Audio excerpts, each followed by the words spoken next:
Hello student, आपका एक बार फिर से मैं अपनी इकोनॉमिक्स की क्लास में स्वागत करता हूँ। और आज का जो हमारा टॉपिक रहेगा वो रहेगा इंडियन इकोनॉमी का तीसरा चैप्टर, जिसका नाम है liberalisation, privatisation, globalisation and operation. अब यहाँ पे हमें क्या करना है, इन तीनों ही जो हमारी ये पॉलिसी रही है, लिबरलाइजेशन, प्राइवेटाइजेशन और ग्लोबलाइजेशन, इन तीनों के बारे में हमें क्या करनी है, स्टडी करनी है। तो आज का सबसे पहला टॉपिक जो हमारा रहेगा वो रहेगा कि वो कौन से रीजंस रहे जिसकी वजह से इंडिया के अंदर इकोनॉमिक पॉलिसी लानी पड़ी या इकोनॉमिक रिफॉर्म्स लाने पड़े हमें। ठीक है, तो चलो जल्दी से स्टार्ट करते हैं।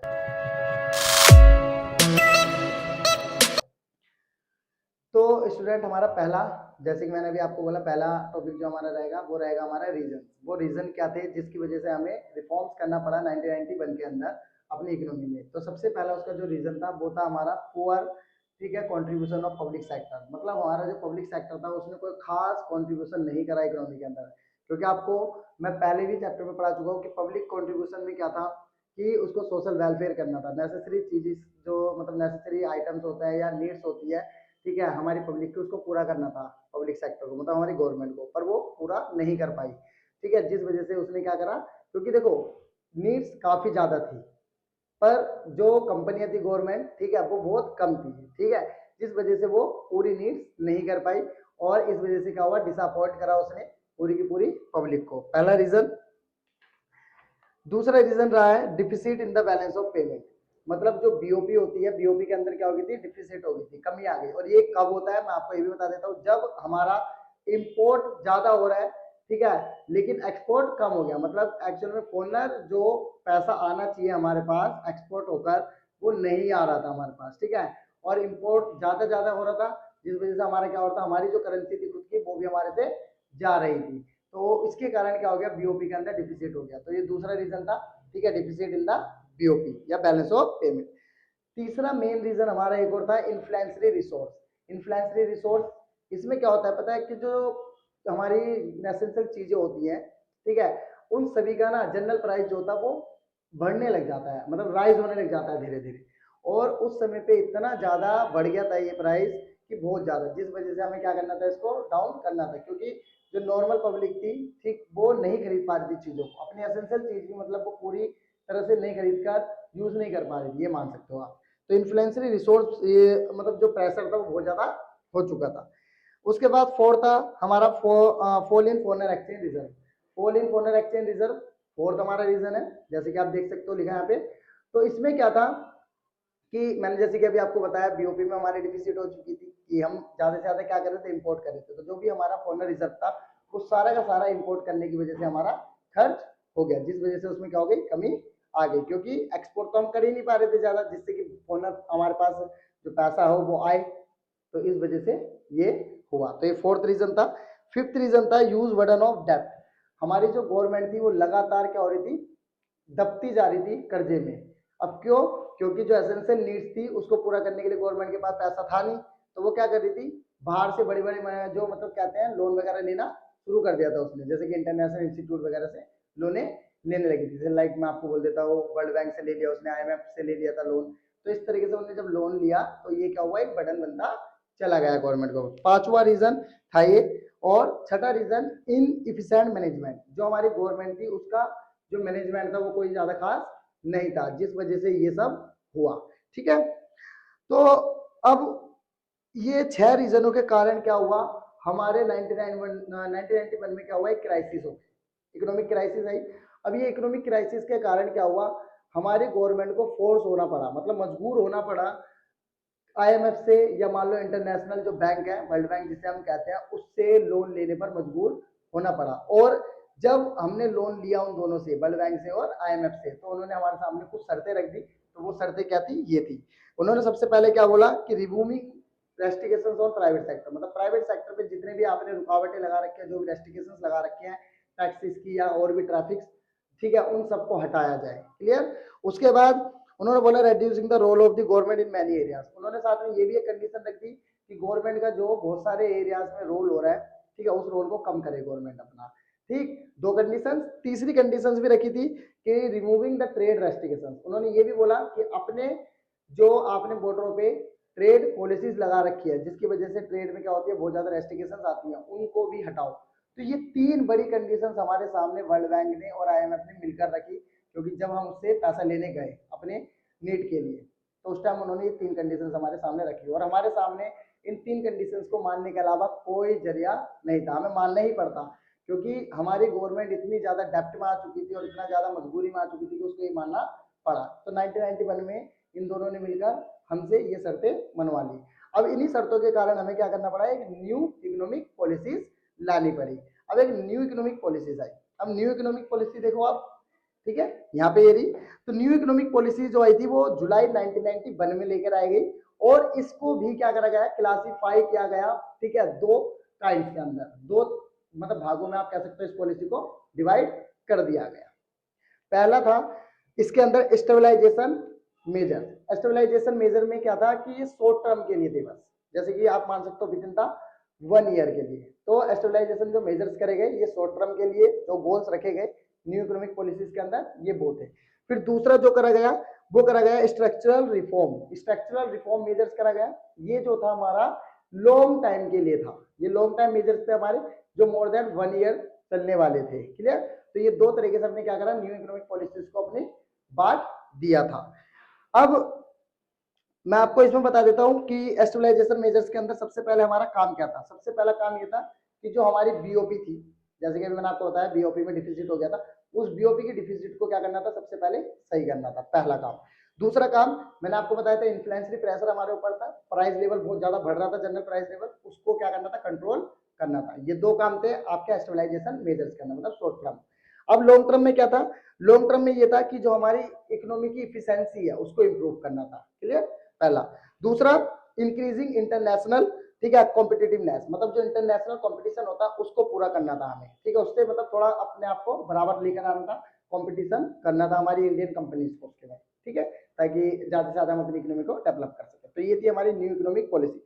और इसी पॉलिसी के अंदर 3 बड़े और स्टेप लिए गए, और वो 3 बड़े स्टेप्स क्या थे, लिबरलाइजेशन, प्राइवेटाइजेशन एंड ग्लोबलाइजेशन। ये 3 बड़े और स्टेप लिए गए इस न्यू इकोनॉमिक पॉलिसी के अंदर।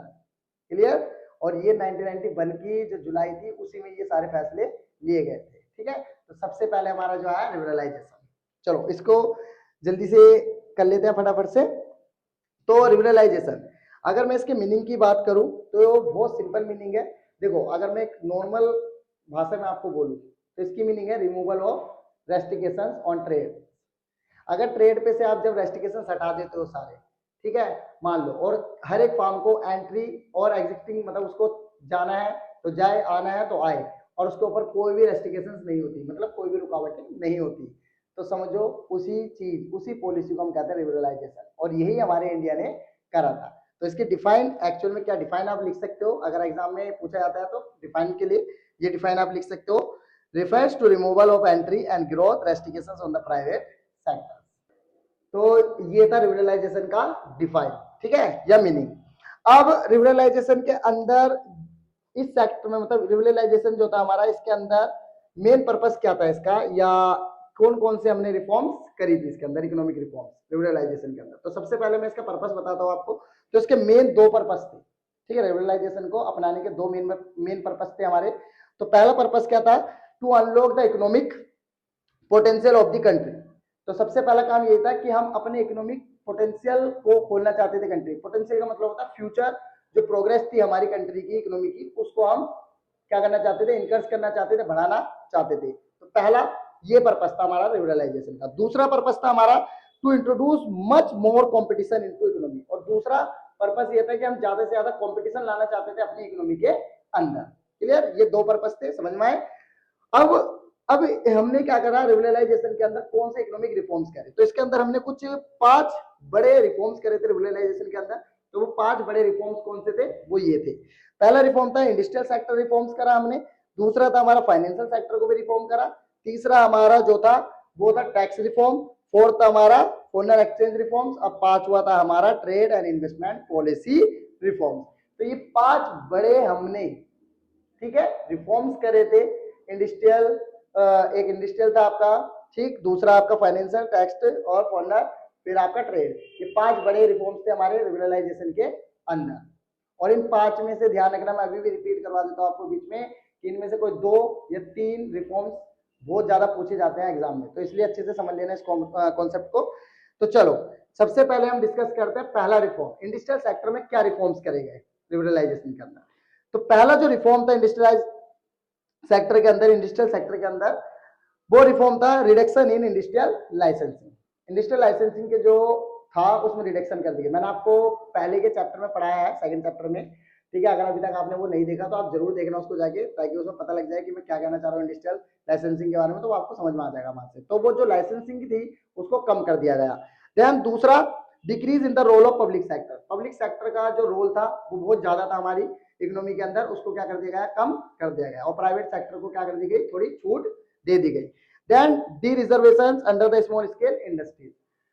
स्मॉल स्केल इंडस्ट्रीज को जो भी हमने रिजर्व दे रखा था, जैसे कि मैंने आपको अपने सेकंड चैप्टर में बताया था इंडियन इकोनॉमी के, कि स्मॉल इंडस्ट्रीज को क्या कर रखा था कि कुछ ऐसे प्रोडक्ट थे जो सिर्फ स्मॉल इंडस्ट्रीज ही बना सकती थी, ठीक है, वो रिजर्व थे उनके लिए वो प्रोडक्ट। पर अब ऐसा था कि उन प्रोडक्ट का जो रिजर्वेशन था वो उनसे ले लिया गया और वो एकदम फ्री कर दिया गया। अब उनको बड़े फार्म भी क्या कर सकते थे, प्रोड्यूस कर सकते थे। डी रिजर्वेशन ये करा गया।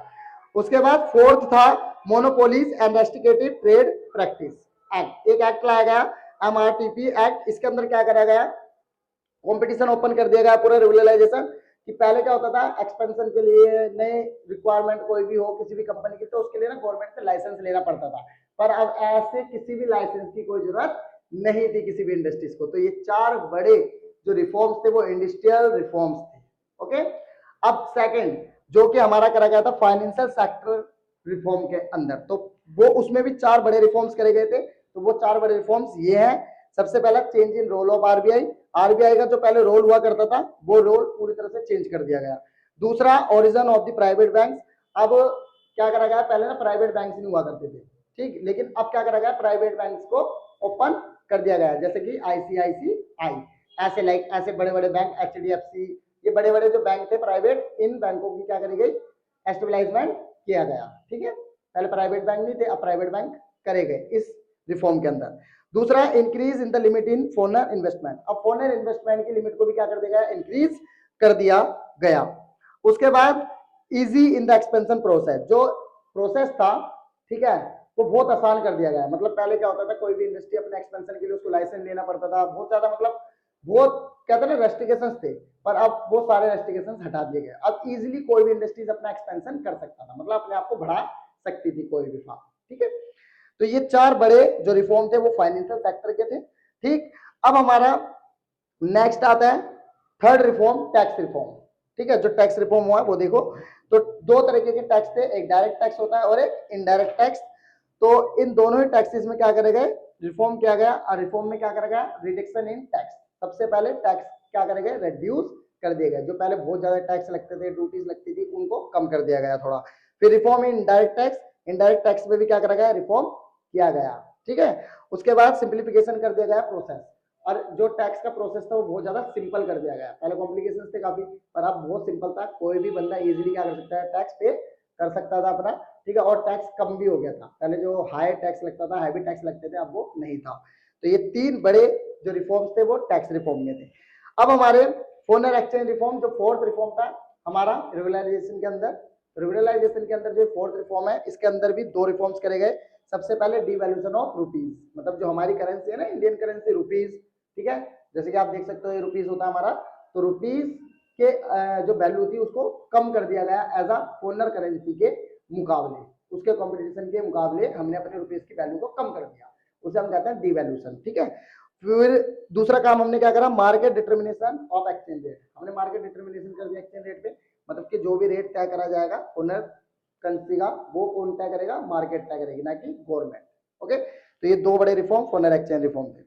अब जो आपका 5th रिफॉर्म हुआ था लिबरलाइजेशन के अंदर, trade and investment policy reform, उसके अंदर भी कुछ 4 बड़े रिफॉर्म्स करे गए।